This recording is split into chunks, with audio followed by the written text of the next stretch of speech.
You've probably encountered this scene, or perhaps you are one of them yourself. A person sitting alone in a cafe, looking at their phone by themselves. A colleague standing in the corner during work breaks. A profile owner with thousands of followers on social media, but no one to have a real conversation with. These scenes reflect the paradox of the modern world. They also show that some people truly struggle with making friends. So, what's the reason? Are these people really problematic? Or, while making friends may seem as easy as breathing for some, millions of people experience significant difficulties in this area. This isn't simply a matter of shyness or introversion. There are real psychological reasons behind it, and they run deeper than people think. On the other hand, people without friends are often misunderstood. But according to psychology, they are not broken, not strange, and certainly not problematic. The truth is that social life can feel much harder, more exhausting, and more complex for many people. If you've struggled for years to form or maintain friendships, it's not because there's something wrong with you. To understand the psychology of people who struggle to make friends, we need to look for the problem not in current behaviors, but in the psychological foundations formed early on. Because a person's social world doesn't emerge from nowhere, it's built upon the emotional connections established in childhood, upon the sense of security that was either received or absent. If there's no healthy communication at home, if conflicts are resolved either with silence or aggression, if empathy isn't shown, the child never truly learns how friendship is formed. When they grow up, this may appear as a lack of social skills, but in reality, it's an experience gap. Isolation being the object of ridicule and bullying experience during childhood and adolescence keep the brain's social threat system activated. As a result, when they grow up, avoidance of social situations, the belief that I don't fit in, and reluctance to initiate friendships manifest themselves. People who struggle to make friends are not problematic. Their nervous system and emotional map have simply been shaped differently. These difficulties are not character weaknesses, but rather adaptive strategies formed in early life.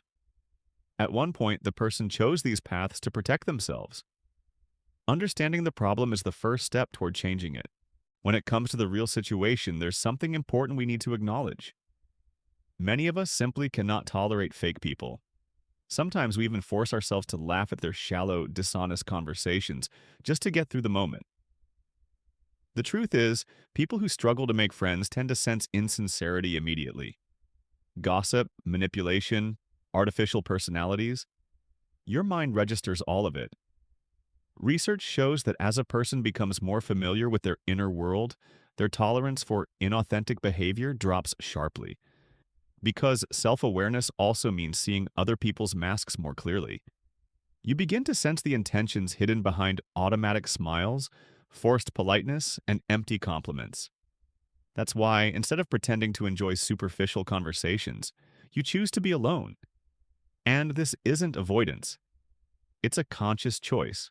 Most social circles appear warm on the surface, yet are filled with internal contradictions.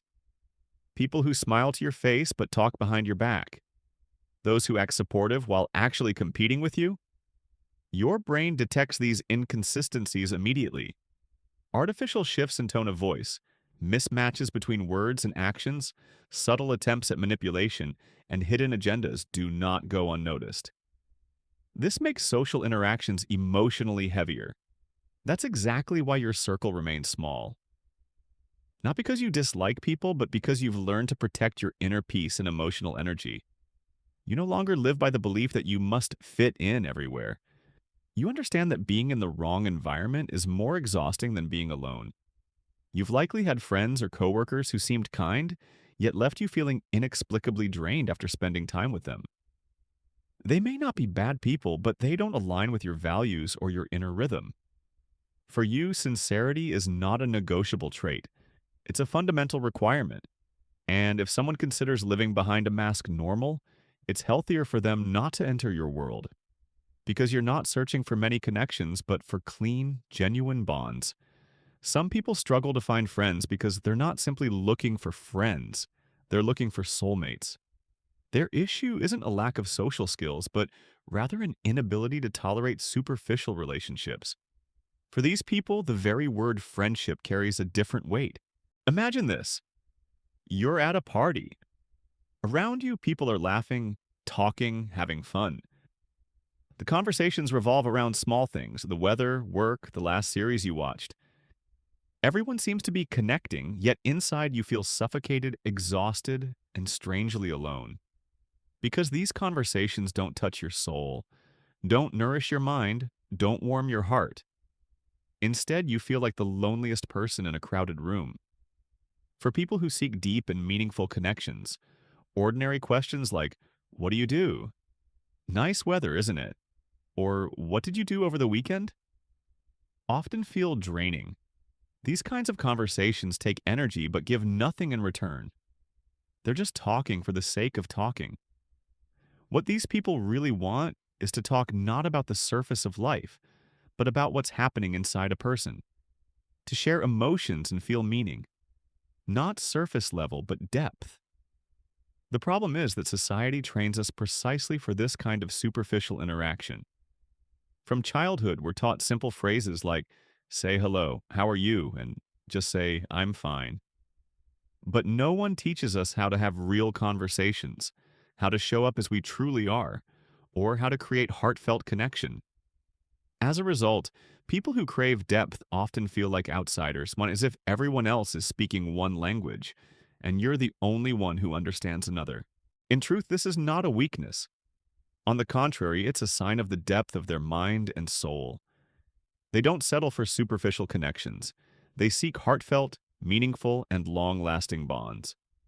As a result, people who crave depth often feel strange or out of place. It's as if everyone else is speaking one language while they understand a completely different one. The problem isn't within them. The problem lies in how shallow most forms of communication have become. Often you see people forming friendships effortlessly. After just a few meetings, they grow close, spend time together, laugh, and share life's simple moments. And you find yourself wondering, maybe the problem is me. Why can't I do this? But the truth is different. You could, you just don't want to. Because these kinds of connections feel empty, meaningless, and soulless to you. They're like food that exists but doesn't nourish. It only fills the stomach. You're looking for connections that truly feed your energy and your spirit. For depth-seeking people, friendship is something entirely different. It's not just companionship, it's being able to exist without a mask. It's feeling no discomfort in silence, not hiding your tears when you feel like crying, and freely expressing your thoughts and emotions. It's hearing your own feelings reflected in someone else's words and feeling your breath ease in their presence. After conversations like this, you don't feel drained. You feel calmer because you finally feel understood and accepted. For deep people, these kinds of connections are rare. Most are content with surface-level bonds and either fear going deeper, don't have the time, or don't feel the need to. But for you, friendship isn't measured in numbers. It's measured in quality. And this makes you open to rare, but truly valuable bonds. Such people are few. Many feel comfortable in superficial interaction and aren't ready to go deeper, whether due to fear, lack of time, or lack of need. This isn't a fault or a failure. People are simply different. Some want many shallow connections, others want fewer but deeper ones. So the conclusion is this: you may be alone, but you are not alone in this. Millions of people are searching for the same depth. The difficulty is finding them, because everyone is trying to look normal on the surface, engaging in small talk, while inwardly craving something much bigger.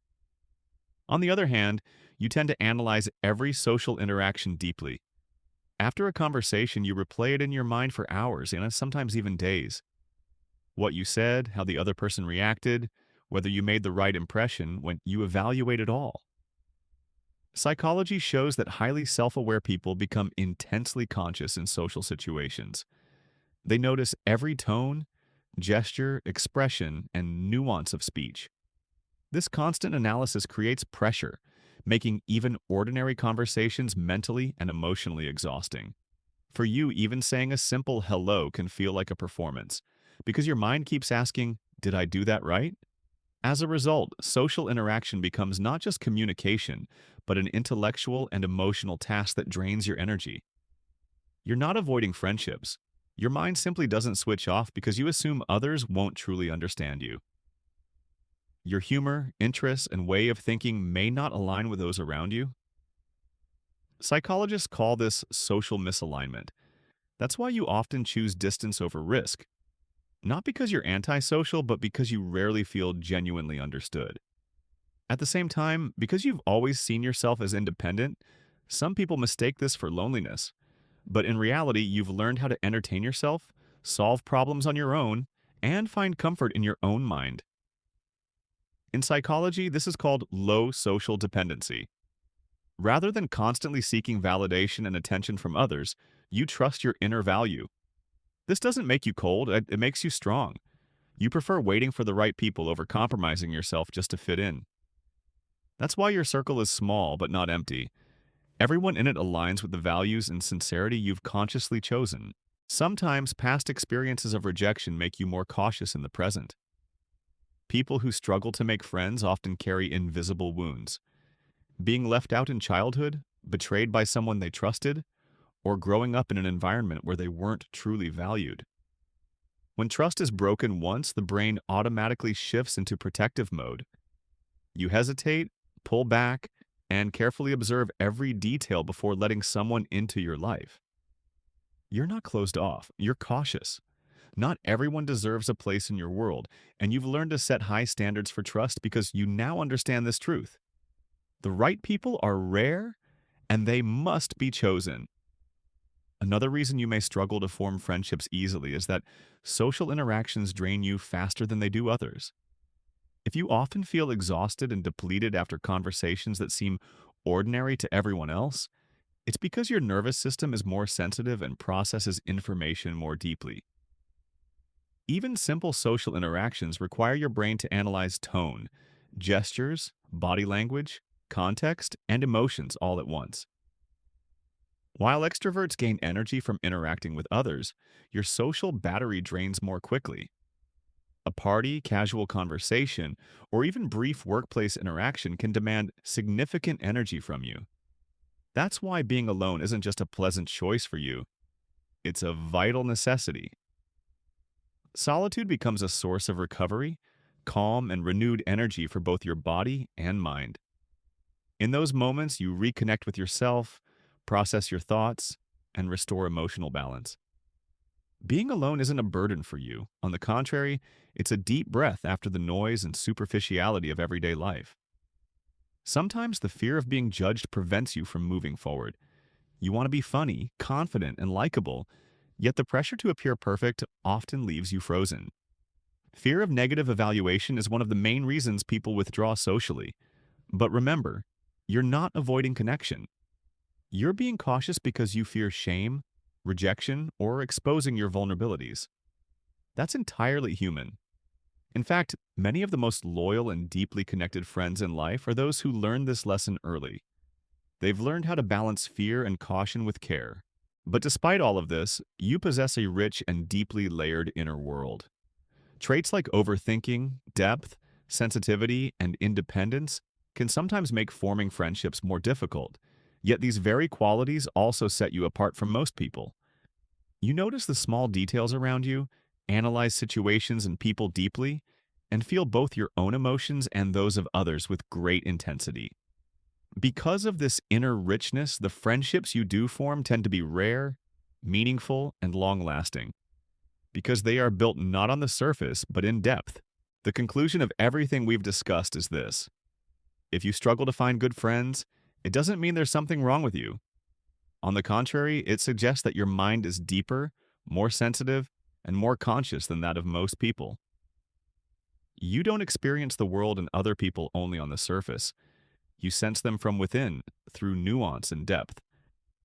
Your emotions are stronger, your thoughts run deeper, and your connections carry more meaning. For deep people, friendship is not something that forms easily.